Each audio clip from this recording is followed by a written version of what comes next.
Good evening. On behalf of the Offer Board of Directors, I'm very happy to welcome you here this evening. The name of our presentation tonight really is Self-Help as an Effective Way to Manage ME, CFS, and Fibromyalgia. You know, there's no doubt that it takes a team of providers and supporters in our home and in our personal world to help deal with our illness. The degree to which we improve can be small and intermittent, all the way up to full recovery for those fortunate individuals. In my experience, those of us who seem to do best in managing these illnesses have discovered there is a significant place for self-management in this program. I've lived under the weight of ME/CFS since New Year's Day 1997. And like many of you, I have comorbid conditions that make managing the illness a bit tricky. My illness has morphed over the years from a constant disability to a place where I have intermittent periods of a very functional life. I diligently work at managing my health. I do that by managing my activity, by making sure that I include some things and exclude other things, and keep a balance of consistent daily rest against all activity. I've found that it is helpful for me emotionally and spiritually to keep a focus on recovery. And I'm always looking for something, anything that can help me reduce my relapses and help me have a more productive life.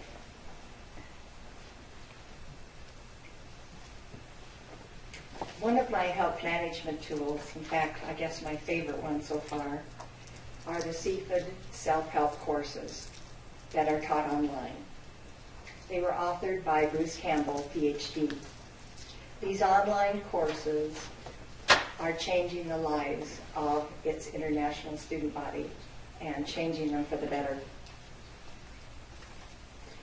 It's the introductory course of this course lineup that we're going to feature tonight.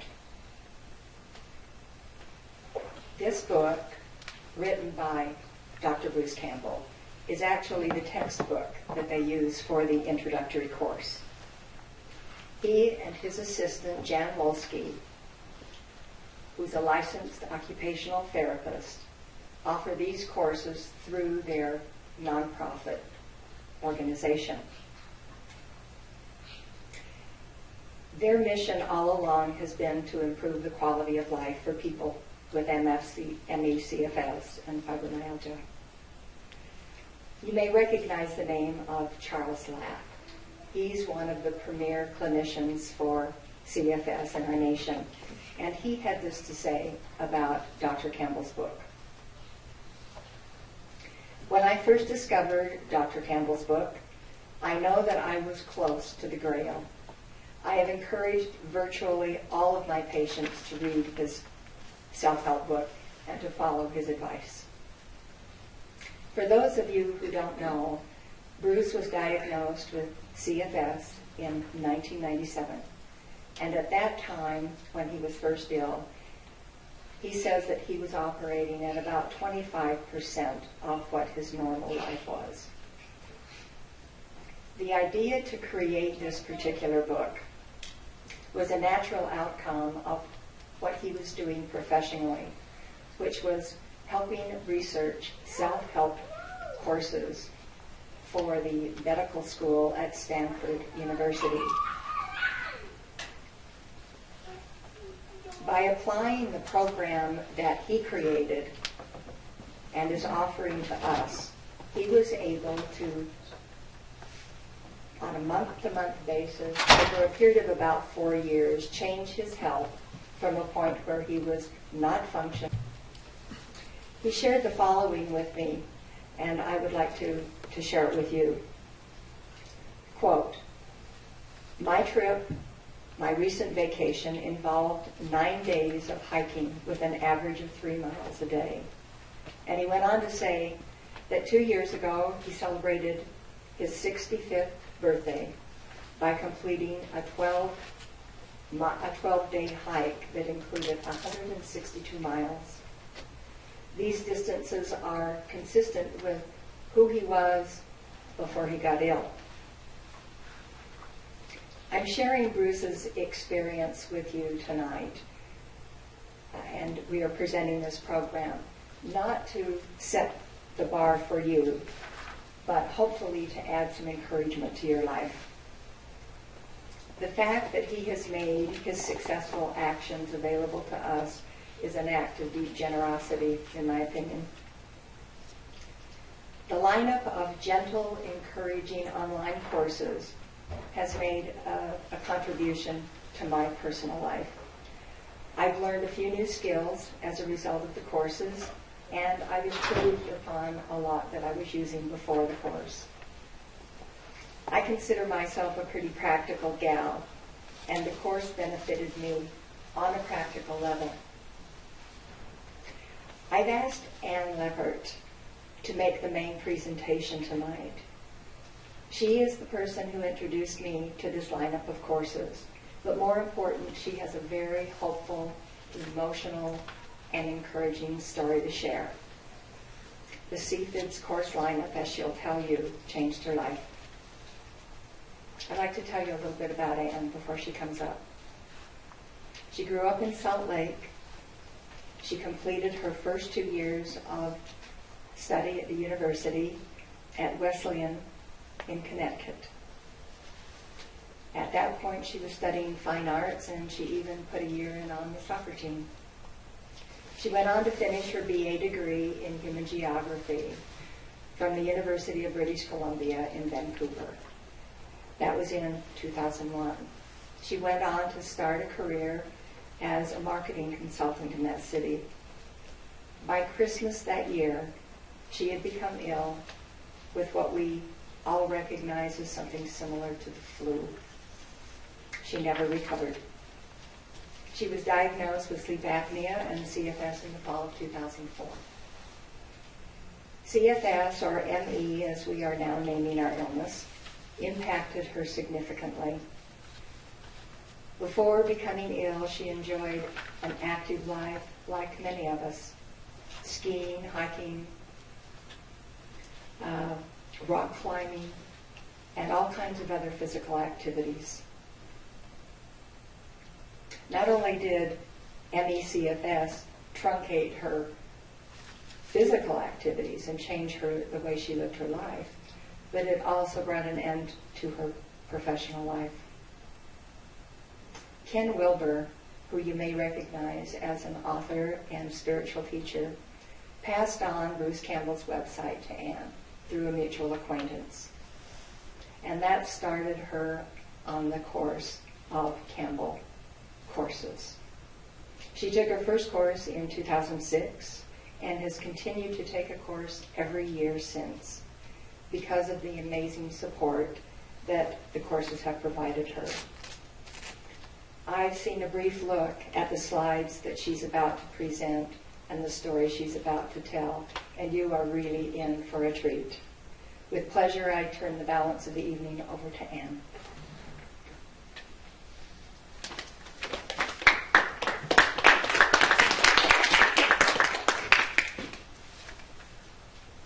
Good evening, everyone. My name's Ann, and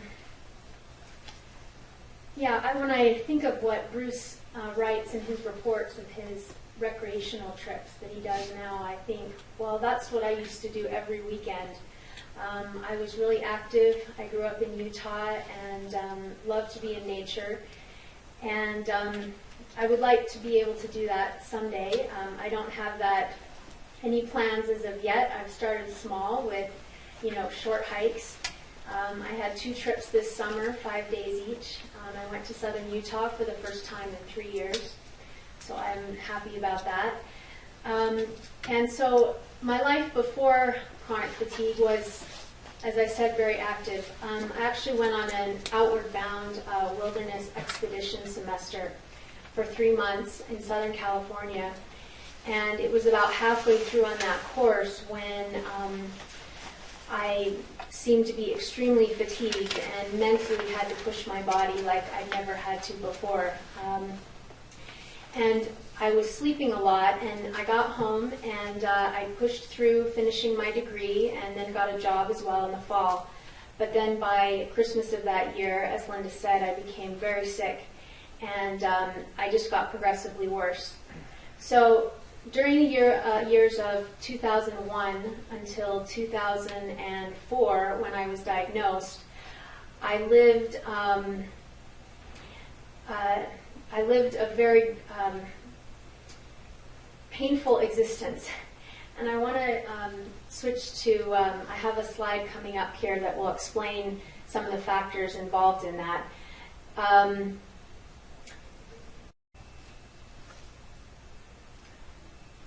So if I think back to those years, 2001 to 2004, with no diagnosis, really no help from the medical community, I was pretty much alone, and these are common contradictions that people with chronic fatigue and fibromyalgia live with. So we've been taught to trust in medical authority.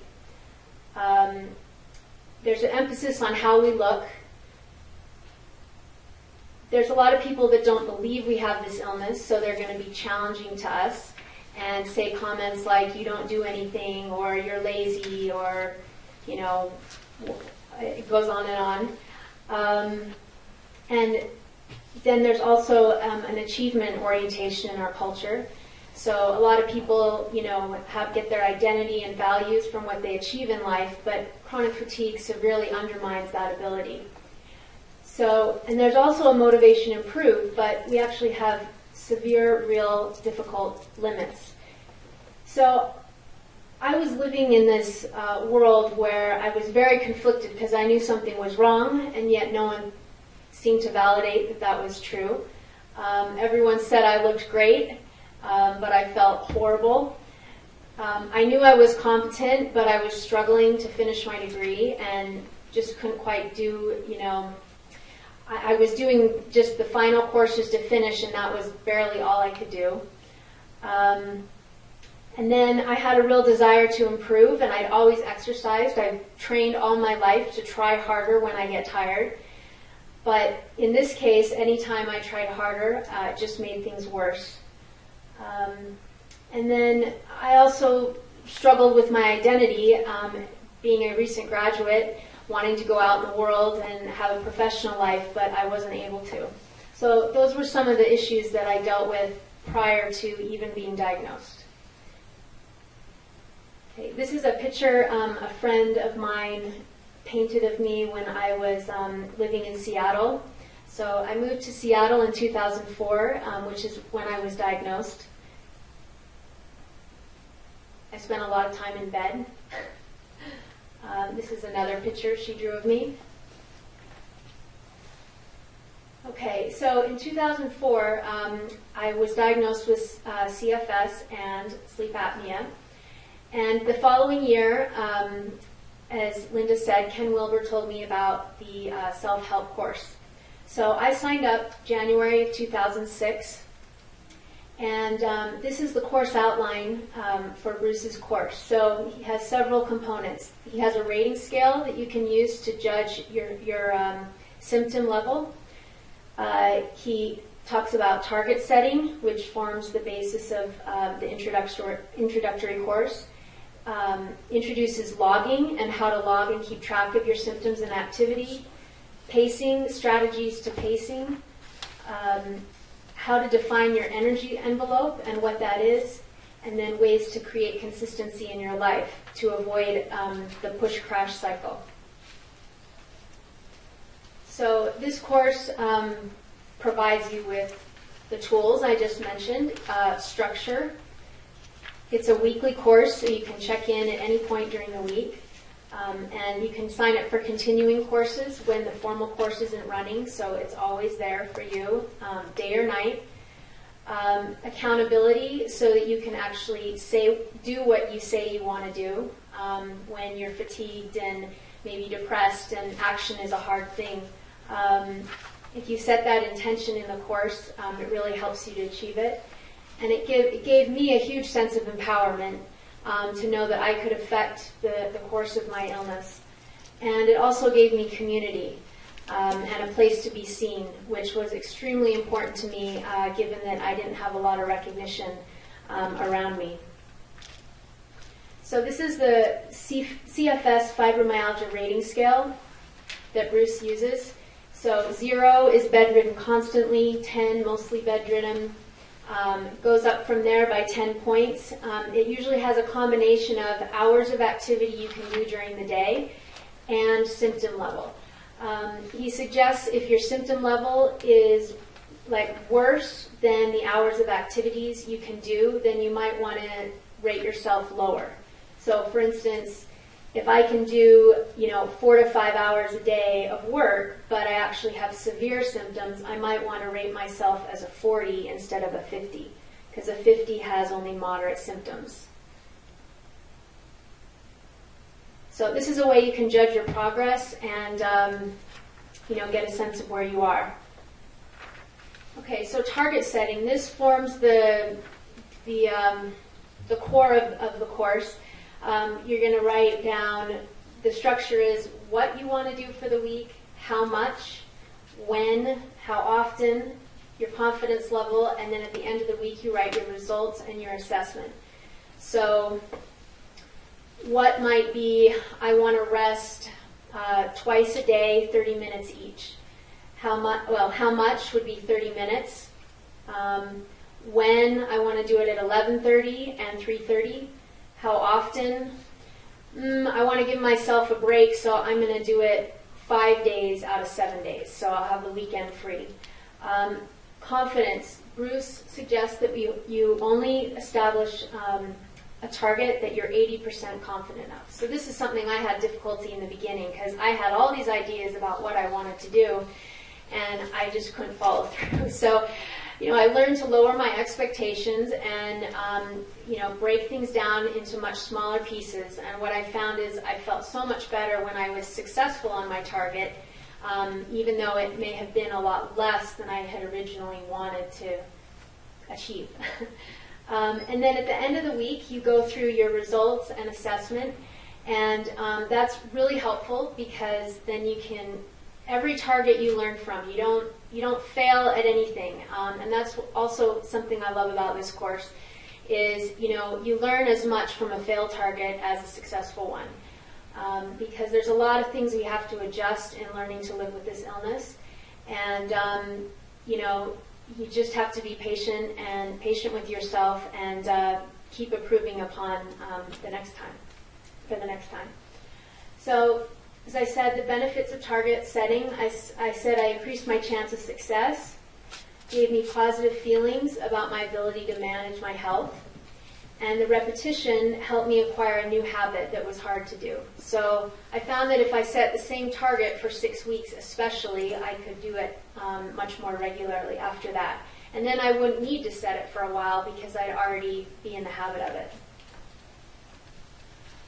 Okay, so the next step is logging. So logging steps, you want to decide on a logging worksheet, and Bruce gives you a bunch of templates that you can use and choose from. I use some different paper logs that I'll show you, and then I switched this year to an Excel spreadsheet.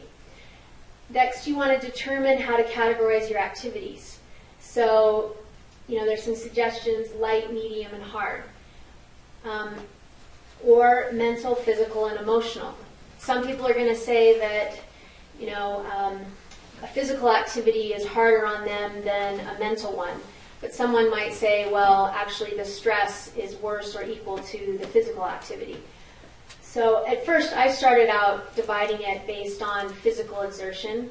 And then I realized the mental was actually probably could be, it was equal. So I actually don't, in my recording, I don't necessarily differentiate. I mean, I have different categories, but in my hard category is both hard physical activity and stress, interpersonal, unpredictable things that happen in life. So I put them on the same level. And what's also interesting is your definition of what's light, medium, and hard will change as your symptoms change. So what used to be hard to me maybe is very hard. Or, I mean, let me think. So how would that work? Well, for instance, some people say like lying down would be light, sitting would be medium, and standing would be hard. But for me, light is sitting, medium is walking, and hard is moving things, hard, heavy things. So it's going to depend on where you are on the scale. But everyone gets to make their own. So these are some of my categories. Whoops. All right, we'll just go here. So I've ordered them, and so I've got hard work in the top, and that includes hard work and stress, like I said. Then my daily work.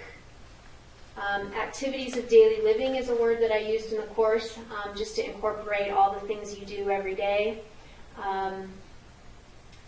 Exercise, rest. Rest I always thought of as rest, but there's rest where you're maybe doing something while you're lying down. There's rest where your eyes closed and lying down. And I find that I have to have deep rest in order to feel fully rejuvenated. And usually if I do that, 30 to 45 minutes, I can feel a lot better in just that amount of time. So, and then social, I separated appointments and all other.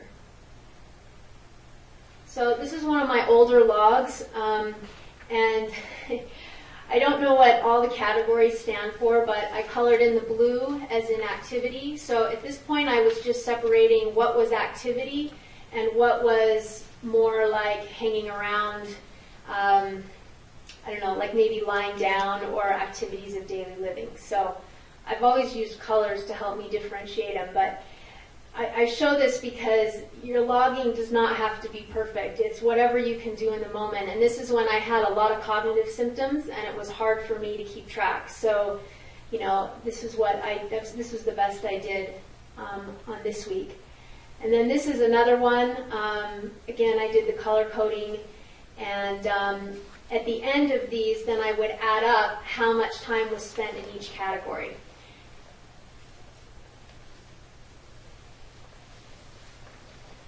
Okay, so this is my current log. It's just one day on my Excel spreadsheet, and I've got them separated. The peach is light work, the orange is medium work, and the light is light rest. So I didn't have any deep rest on that day, but I did have some light rest, so that was good.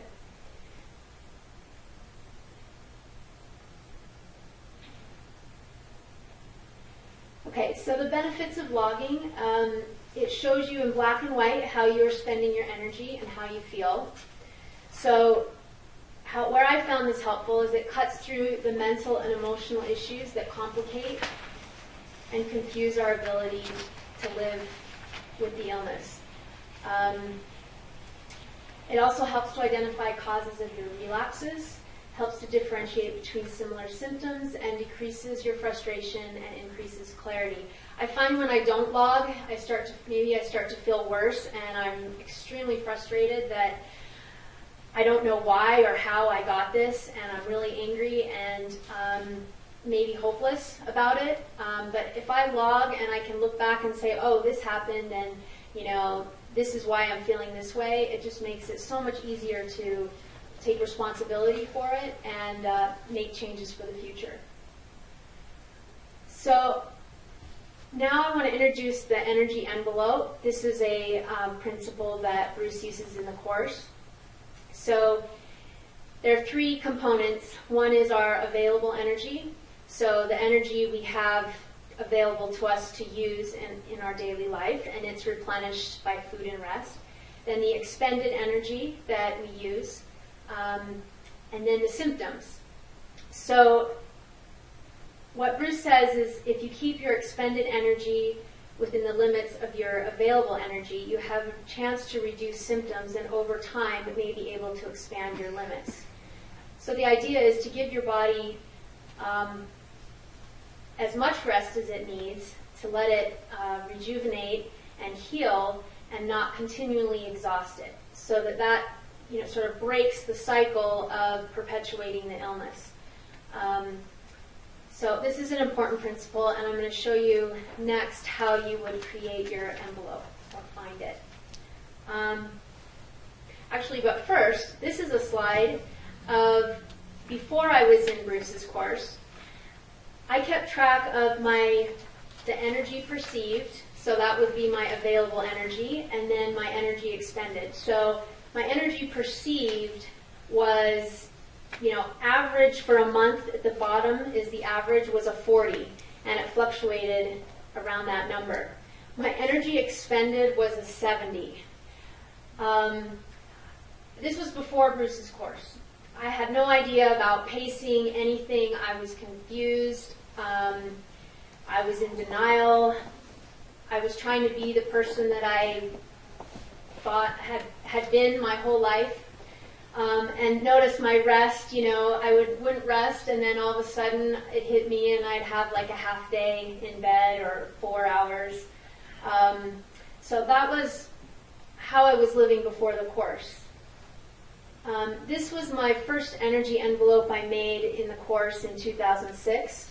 So what you do is you keep track of your activities and add them up for a week, and then determine, get your average for a week, or per day. So then you can write down how much time you can spend on different activities, and what you'll find is that you can do certain things longer than others. So it's a good idea to know what your limit is based on the activity.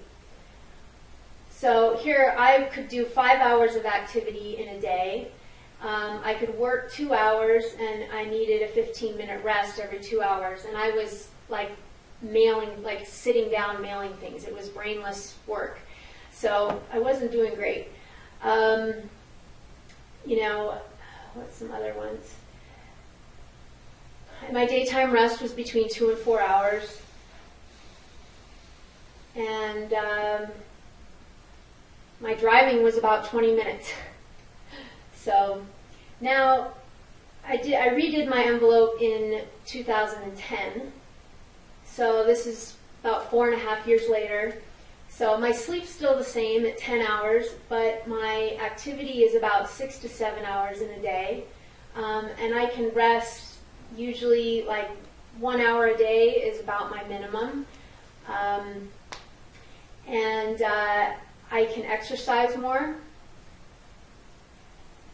I exercise about 30 minutes, probably 30 minutes, and then some stretching at least twice a week, sometimes 3 times a week. And I noticed under emotions too, I added adrenaline and stress increases my symptoms. I don't think I was aware in 2006 how much that affected me. I knew when I got angry it made me worse, but the stress part of the equation has come to light to me recently. All right, now I want to mention one factor in helping me raise my envelope, and that's been this employment-related personal assistance services, because I don't want to give you the idea that I'm doing all this on my own, because I have had some help. I got Social Security Disability in the fall of 2006, and then I got Section 8 housing in March of 2008. And then I signed up for the employment-related personal assistance service. This has been amazing. It allows me to hire people to help me do my more physical tasks, and I would recommend it to anybody with this illness because, as you know, the physical work is the hardest work.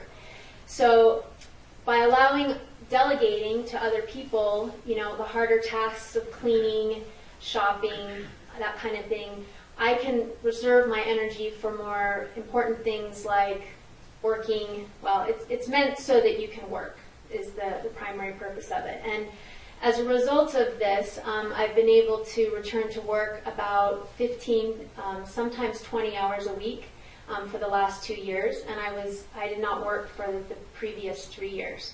So that's been a huge improvement, and I think that has been a combination of, Bruce's course plus this extra benefit. So if you're interested, please contact Patricia Wilkinson. Okay, so this is Bruce's slide for determining your envelope log. So it's kind of small, but this is a sample week of October 17th.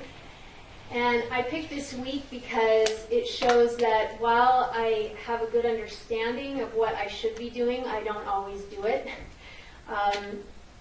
So I was going over my energy by about 10% every day. And when I say 10%, it felt like more than that. So maybe 15%, 20%.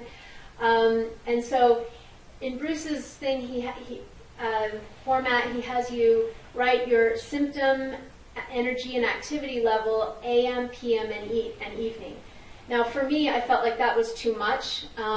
So I started out simple, and I just recorded one number every day, although my symptoms I did record in the morning and the evening to see how they had changed after the activity. And then he has a comment section where you can write in, what happened. So I planned this week out with great rest, where I was staying home at night and had recovery periods. And then what happened? We had a family car emergency. I had to pick someone up Monday night. Then my flu-like symptoms came back. I had another drive the next day. I was hiring for people, and what I've also learned is someone in my course uses a phrase called feeling good is dangerous. And what she means by that is once we start to feel good, we want to do more. And I think that's what happened with me last month. I started to feel good. I went on some trips. I wanted to maintain that feeling. I was hiring people and I loved meeting everybody. I was having so much fun. I overbooked myself. So in combination of that plus, some unpredictability, I basically overdid, this week. But having this log shows me, how it happened, and it also shows me that I can't get away with that because by the end of the week on, Saturday I couldn't wake up, I overslept. So it gets me out of the rhythm, and then I might spend more time, making up for lost energy. So anyway, that was a particularly stressful week. But I just wanted to show that because, we all have those weeks. All right, so once you have your envelope log, or your energy envelope, you want to start incorporating pacing strategies. So these are simple things to do to pace your activities during the day. I would say, if I'm in real trouble, I had a week a while ago where I had a set schedule and I changed everything in it. I canceled appointments. I put things off. I basically redid my week because based on how I was feeling, I knew, I couldn't do it. So anyway, it's very helpful, and it's good to remind ourselves of what works for us. So this is a log. This is a log from someone in my group, and her name is Rose Galvin, and she lives in Australia. And she rates herself as a 10 on the scale. So she's not doing, she has really severe symptoms. And she sent this in to us, and this is a good example of pacing because she has these rest periods in, very frequently. So she rests a lot during the day. She uses the computer for an hour, and she rests for half an hour, then the computer for 15 minutes and takes a half an hour rest, another hour, and then another rest. So this is how, pacing helps. You just break things into very small pieces. So this is what she wrote into the group. She said, now a month later, after determining her envelope, I am in a rhythm that ensures that I stay within my newly defined envelope. It is amazing. I have learned so much and have evened out my activity instead of having large peaks and troughs which weren't always evident as push and crash, but I know we're undermining my health. Here is an example from my log which demonstrates my new pattern. I must say it is a much better way to live.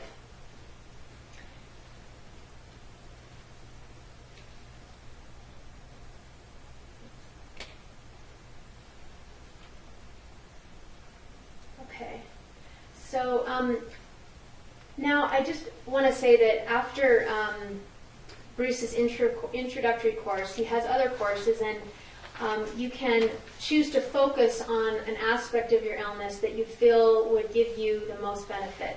So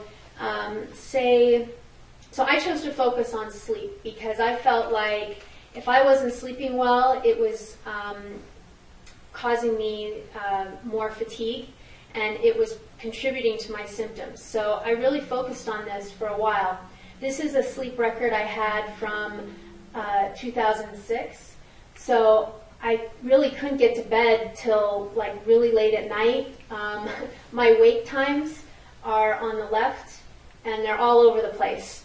I really tried to regularize this so that I could get a job. And so I was really in trouble at this point. And then I took this assessment online, which you can take this 5-minute quiz and it'll show you what your circadian rhythm is. So your circadian rhythm is, I don't know the technical term, but I think it's your body clock's rhythm of sleep and wake. So the blue line is the normal rhythm and the red line was mine. And I rated as a 72 or severe on their scale. So I was lagging behind the normal rhythm, and which caused me to be very fatigued in the morning and late into the day. Okay, now this is a sleep log from December of 2010. So I really changed my pattern. It took about 3 months, and I now get up between 9, maybe 10, a couple days a week. And I try to get to bed between 11 and 12. And I have to say, this has really helped me make my energy level more consistent. Okay, so I retook the circadian rhythm test, and my score this time was a 42. So I improved by 30 points. It could still be better. I know that graph makes it look even worse, but again, the normal is the blue and the red is mine. So I'm still lagging a little bit behind, which tells me, I'm still a little tired in the morning. But, based on my score, I've improved a lot. And one way I've done this is I use a light box every morning for about an hour when I wake up, and that shuts off the melatonin so that I can wake up. And then at night, it helps me fall asleep quite well. So I've had a lot of success with this experiment. So this is just a sample of, in 2006, it took me 2 to 3 hours to get to sleep every night. Like I would lay in bed, be tired, ready to sleep, and I couldn't fall asleep. So now in 2010, I started at 36 minutes and I got it all the way down to 10 minutes to fall asleep. Which, this was a huge thing for me. I felt like I was losing time in my life because I couldn't get up early and, couldn't start my day till noon, and now I have a morning and I wake up at 9 or so. Okay. So this is a slide. I just want to talk about another benefit of the course, and that is in addressing depression.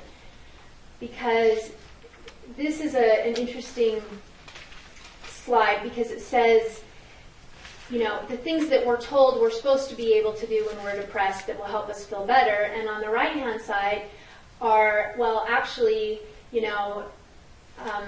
depression, what's the word I'm looking for? Depression makes it difficult for you to do those things. So, go be active, have pleasure. Well, it's hard to have pleasure. Or, go, eat better. Well, if you're depressed, you don't want to eat.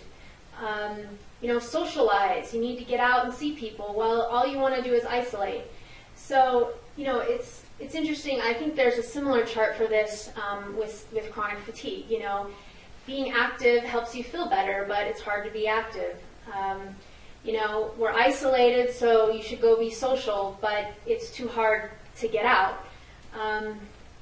So I wanted to mention depression as part of the overall picture, and then show that this is how it works. So when you increase your symptoms of chronic fatigue, you're more likely to get depressed. And every single person in my group, we had a discussion on this last week, and every single person said their depression increases with increased symptoms.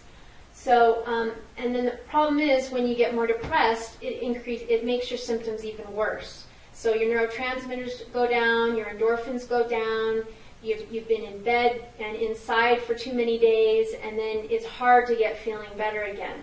So I've actually used Bruce's course as a management for my depression as well, because I know if I'm sticking within my energy limits and trying to, avoid large crashes, I know that my mood is going to be stabler and more stable and better.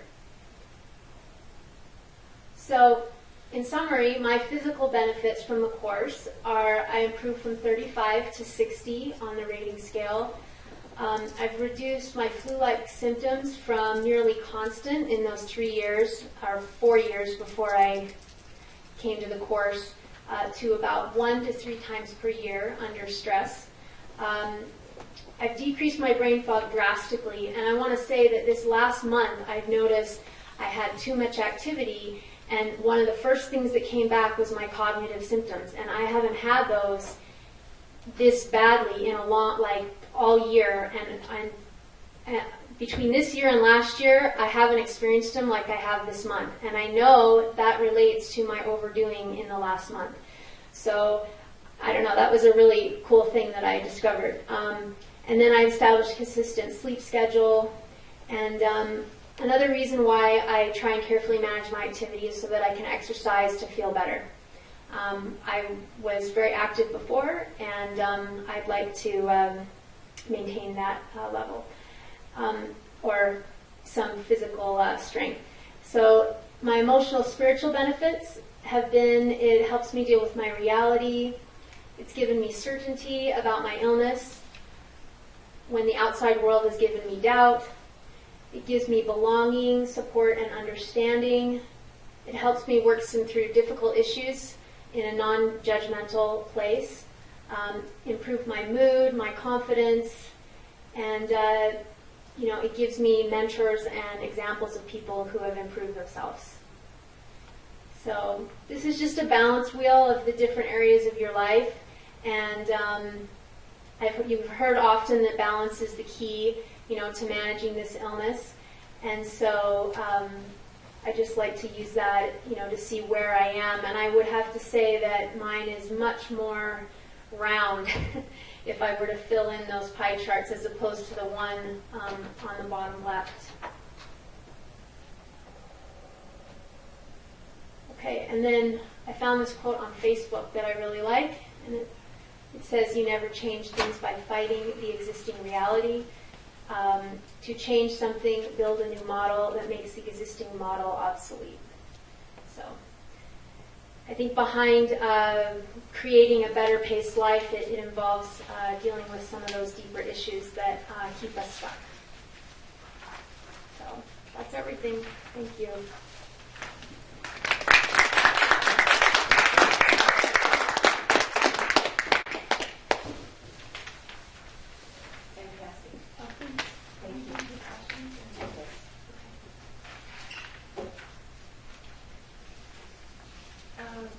Jessica, is Jay still here? Yeah.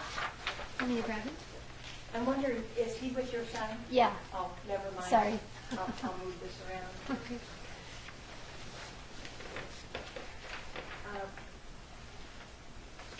And I think that was a fantastic presentation, and it's really generous of somebody to let us look into her life in such detail, with the idea of helping the rest of us and to encourage us to take the Campbell courses and to encourage others to take them.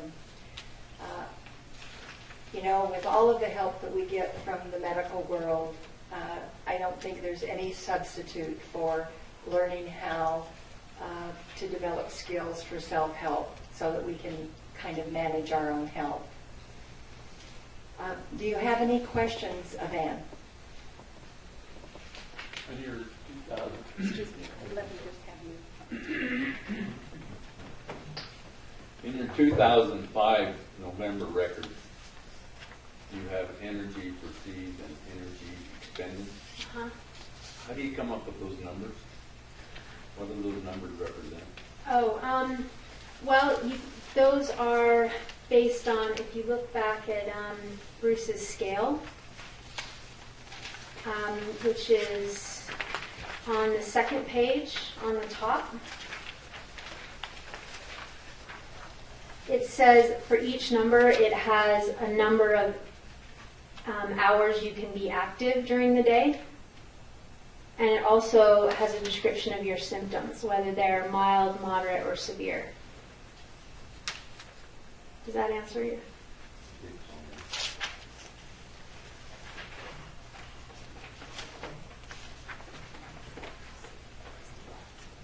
Are there any other questions?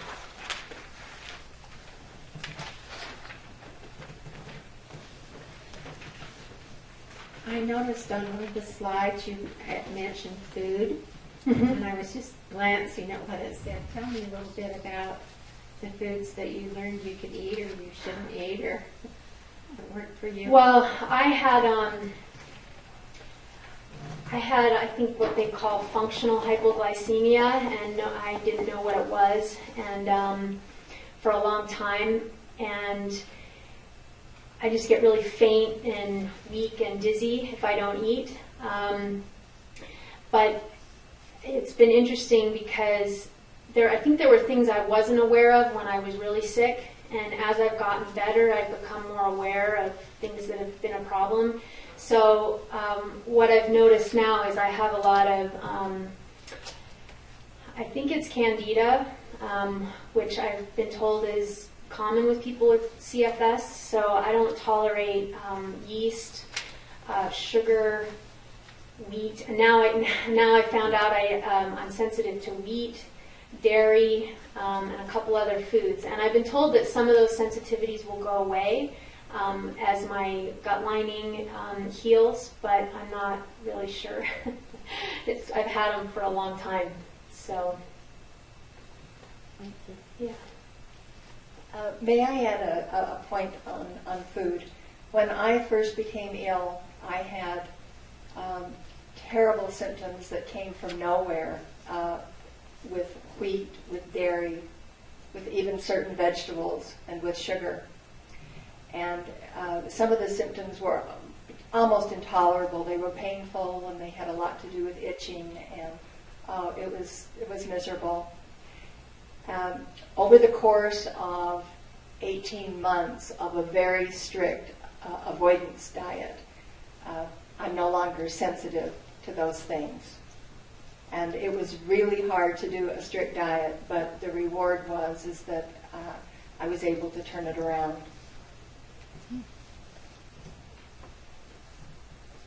This may be a redundant question, but you have CFS, is that what you can you tell us a difference between CFS and fibromyalgia?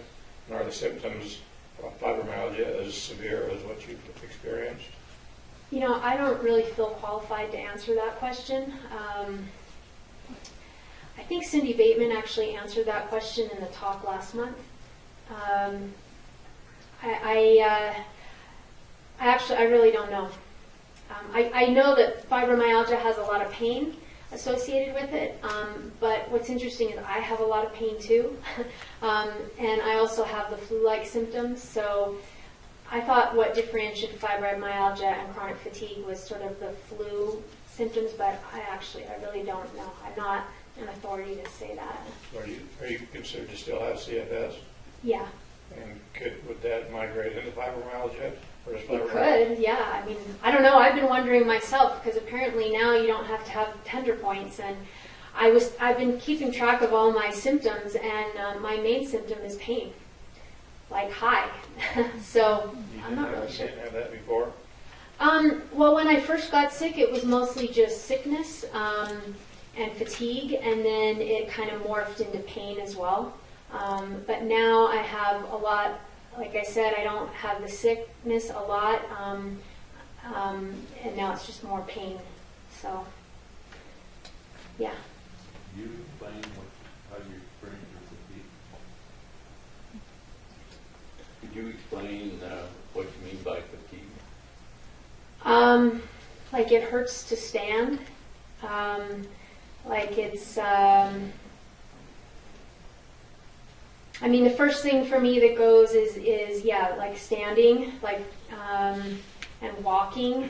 I put those in my high activity categories because those are the hardest.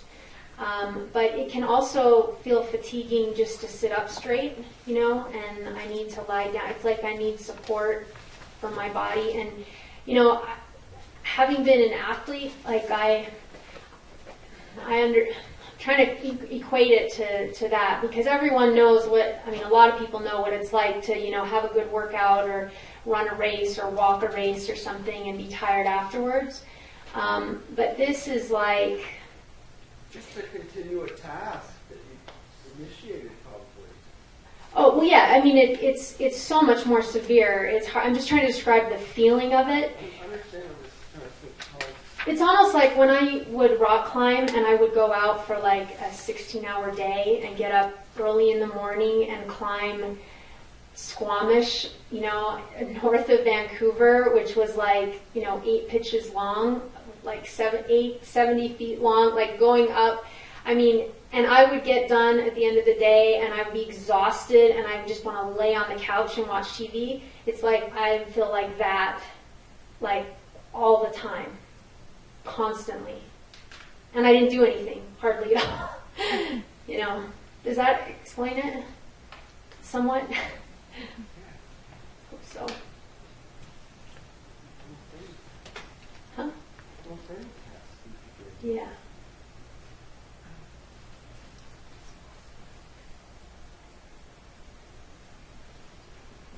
You mentioned, working? Yeah. You mentioned a high level of pain. Are there specific parts of the anatomy that pain manifests itself? And with what kind of consistency? I did that envelope log, and every day I had about a 6. So I decided to rank my symptoms so that I would have up to 6 would just be pain, and if I reached a 7, I actually felt like I was sick. I mean, I'm kind of still playing with my scale, but I only showed you a week, but my entire month has been a 5 and a 6. That's the kind of month I had. And this is so unusual. Like, I really do have many months of, you know, around a 4, 3 to 4, or even 2. But, you know, for me, it's all over. Like like I have it right now. It's in my back, my arms, usually my upper body. But it can, usually like my torso and my arms. It's kind of a stinging, I don't know how to explain it. As opposed to a sharp, not a sharp pain, but constant pain. It's a constant pain, yeah. It's not, I can tell it's not like you get from a workout. It's not like in my muscles sore. It's almost like it feels like it's just under my skin. Are there medications that relieve it? You know, I took Neurontin for a while, and then I got off that, and I take Cymbalta, which is supposed to help with pain as well. And I don't know, coming to these discussions, I thought maybe there's something else that could help me.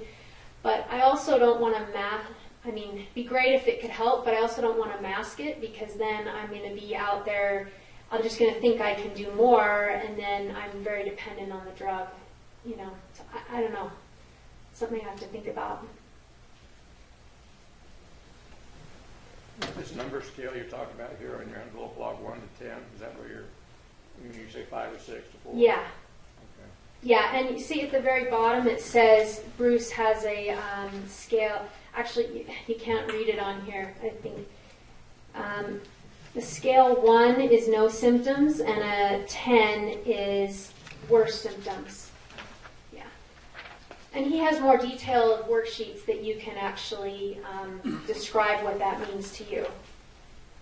That's similar to a scale that doctors use now. And they ask you what's your pain level. 1 to Yeah. 10. Yeah. I assume it's the same kind of thing. Yeah.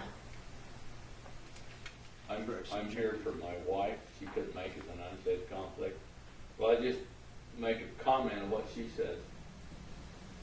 She has 2 new knees. Mm-hmm. She said she hurts everywhere but her knees. Interesting.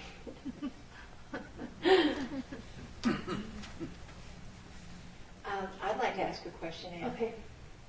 The program that allows you to hire people to help Mm-hmm. you in your activities of life, Mm-hmm. is that a federal program, and could you give us more detail? Sure. Yeah, it's a federal program, and to be eligible, you have to meet the criteria that I mentioned, but it's a Medicaid program. So I thought originally it was because I was on disability, but it's actually funded by Medicaid. So anyone that qualifies for Medicaid can apply. And I can't even remember how I applied, but I did, and someone comes out and does an assessment of your functioning ability and your illness, whatever that may be, and then just to make sure you qualify, and then they have a caseworker come out to your home, and the great thing is they come to your home, you don't have to go anywhere, and then they get really down to the details, like how much can you do of this activity, and where do you need help? Like, do you need help laundry? Do you need help meal preparation, cooking, errand running, that kind of thing? And then they write up a plan of how many hours they're going to give you per month. So I'm given a certain number of hours per month, and then they give you a lot of control to go out. You get to hire who you want, determine kind of what your need. They have a budget of hours per activity, but you can change that based on your needs, and it fluctuates all the time. I mean, if I feel worse, I might need someone to do more of the food and the cooking, whereas if I'm feeling better, I can do some of that myself. Yeah, I mean, I get to choose who I hire, and then they come and work for me. It's great. It's provided me with a lot of help. Thank you. Could you explain brain fog if you want to, if you don't want to, though? Well, I don't really know what it is, or I mean, technically what it is, but what I've experienced this month is, I think it goes through different phases. When I was initially sick, I couldn't read for a long time. It took me a long time to actually read magazine articles again, to start. I couldn't do my budget for a while. I couldn't add numbers. I mean, I had to be in a rested state in order to do that. So that was about 2005-ish. But now I'm pretty functional, and I really haven't had much of it. But this month I've noticed it's like when I'm physically tired, my brain shuts down too. It's like I was doing all these interviews, and by the end, I couldn't process any more information. It's like my brain's full, and I can't let anything else in it. I just have to shut it out, and then I lose my thoughts. I know I want to say something and I can't. Let's see what else. Yeah, I have a little bit of tonight, I kind of forget a little bit just because I'm tired. So, I'd like to add a little something to that. At the worst, when I noticed my cognitive area was so challenging and was a major symptom in my illness.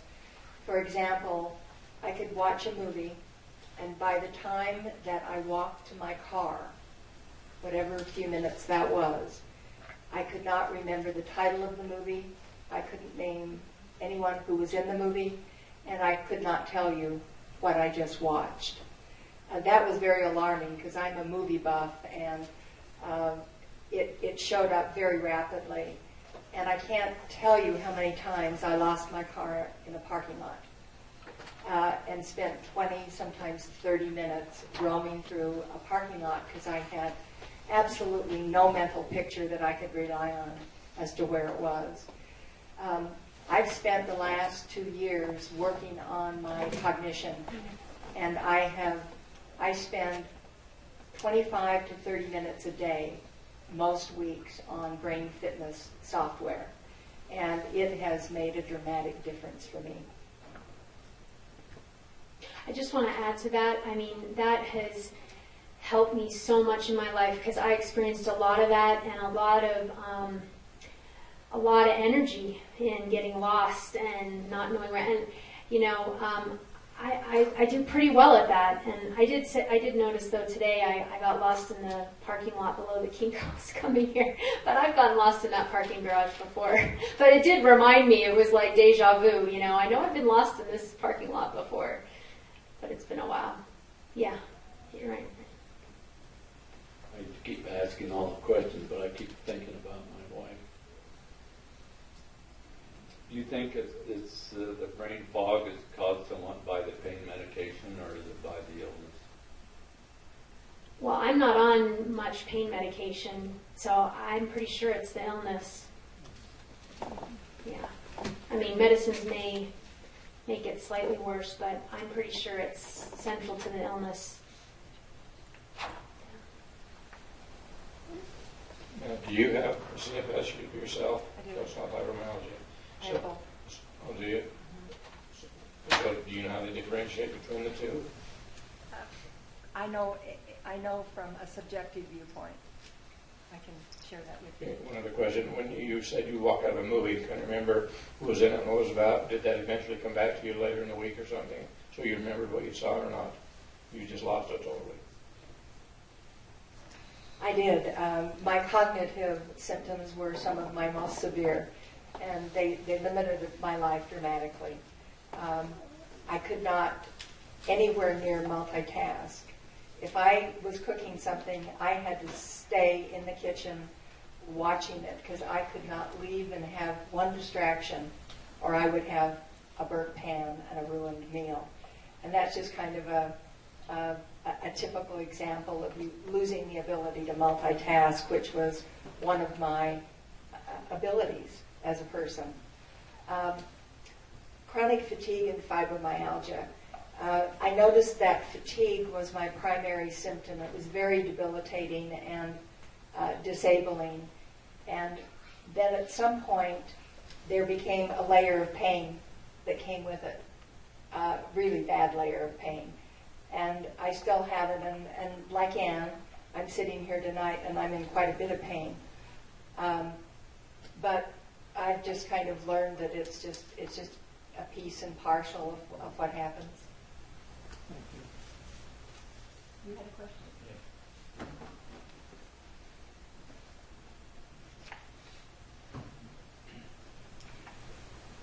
I was wondering, does Bruce keep track of the success of his program, like how many people started, how many finished, and then of those that finish, how many make progress? Well, I know a few things about that, but not all of them. Well, the first course is only 6 weeks, so I think a lot of people finish that, but some don't. Some keep coming back. So on his website, he has success stories of people who have used these techniques in healing their chronic fatigue or fibromyalgia, and I would definitely suggest reading those. They're really informative, and I was comparing myself to them. I was reading a few of them in preparation for this, and I thought, well, I'm not quite there yet. But he does explain that a lot of people people who come to some kind of resignation or, real acceptance of it and choose to live their life according to their current reality have the best potential for success. And he says that people come to his course. The average is around 35 on his scale, so that's between 3 and 4 hours of activity a day. And I don't know if he gave me a leaving percentage, but I'm not sure about that. But he might have that information somewhere. Yeah. You indicated, I think I speak loud enough, you indicated that you take these courses continually. Mm-hmm. That there are only, 3 or 4 courses? Well, I think, did you get the handout of the different courses? Yes. I actually don't have one in front of me. But you take the intro course, which is 6 weeks, and then at the end of every course, he gives you the option to continue on. And he takes a break from the course, but other people in the course volunteer as moderators. So anyone can step up in your class and say, okay, I'll moderate for the time between the end of this course and the beginning of the next course. So that way, you have a continual support group in between the formal courses. So I've taken the intro, and then I took, I don't have the sheet in front of me. What are they? There's Self-help creating your too. plan. Oh, creating a plan. So you create a plan of sort of your new life or new rules to follow and live by. He has really much more detailed charts that go into every area to evaluate what coping skills have helped, what haven't helped, what do you like to use best or worst, or just areas to improvement. It's pretty amazing the depth of study he goes into. And then, you can also, after that, creating a plan, then you go to living a plan, which is the next course. And I don't know, is there one There's after that? alumni discussion group. And there's also an alumni discussion group, and you can join that. That's ongoing. Yes, ongoing. One of the differences between participating in the course and the alumni group, for example, is that, like just today, in the alumni group, I received a discussion question for the month of November. And so I'll respond to that as at a time that's convenient and that feels good to me. I'll contribute a discussion, and then I will go online and I'll read some of the contributions from some of the other students. And then in the alumni group, you also, if you want, you do a check-in. Like after I did my discussion notes, I sat down and thought about, what was October like for me, and shared that with my group. One thing I want to tell you that makes the course so interesting is that you have classmates all over the globe. They're all across the United States, and they're in multiple continents. In my group, I'm talking with people from France, Australia, New Zealand, all across the U.S. And I think that about covers the student body right now. But when you're taking the formal courses, you're getting a new lesson every week. And to the best of your ability, and as you can, you answer the discussion, you do the reading assignment, which is very short, and then you get to read everybody else's contributions. And the classes are kept at a minimal size, so that maybe you have 16 fellow classmates. It's not overwhelming, and they ask that your contributions are concise and brief so that it's not particularly tiring to be a student. Do the courses include lectures and webinar type thing, or is it all reading? No, it's he assigns like a chapter in the book, a chapter in the book, and then we'll often have a topic for discussion. So some of ours have been, how do you handle depression? What are your pacing strategies? Do you have any personal rules that you use? How do you handle people who say you don't look sick? I mean, it can range the whole gamut. So it's a back and forth in writing. In writing, it's all writing. And you know what? I have to say, from my perspective, this was the one thing that kept me engaged and using my writing skill. I think I would have that might have gone by the wayside because, I wasn't doing much. And it was a great way to communicate. And a lot of students say that they come across really well in the emails because it's easier to write than it is to talk sometimes and explain. So it's been a great vehicle for a lot of people. However, if you're in a brain fog, then you've got problems, right? Yeah, and people do, and you just say it. But, yeah.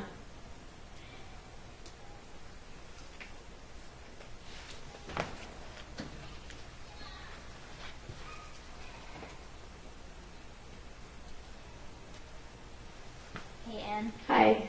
Is that on? Okay. I came in a little late, and I don't know if you already covered this, but how much do these courses cost, and what kind of... I think they're like $30. Is that what it is, Linda? And some are free. They're listed on here, on this Oh, sheet. okay. So I paid $30 for the first course, and I never paid after that. Okay. And how much is the book? It's $30 for the book and the first course. So pretty reasonable. It's amazingly reasonable. I mean, you think of how much, medical doctors are, and this was $30, and it is the best investment I have made in any person I've seen in handling my illness. That's great. Thanks. Besides getting my CPAP machine, maybe. That was pretty important. Ann and I both agree. I don't think that there's any way to sufficiently thank Bruce Campbell and his associate Jan for the contributions they make to our community. You can tell that their purpose has nothing to do with finance. They are, I think they charge so that people will be engaged and be connected. And feel some, extra responsibility in doing the course. I want to tell you that they also have a scholarship program for the introductory course, and they grant, I believe, 5 per term, and those scholarships take care, I believe, of 2/3 of the cost. And there's also a scholarship program that Offer makes available for people that have financial barriers to being able to participate in the courses. So it comes down to the fact there really isn't a reason not to give this a go, in my opinion. The benefits are so marvelous.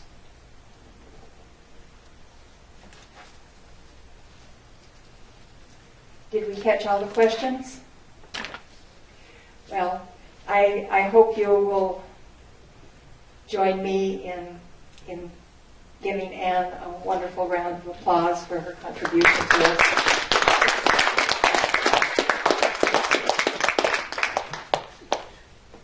Thanks for coming.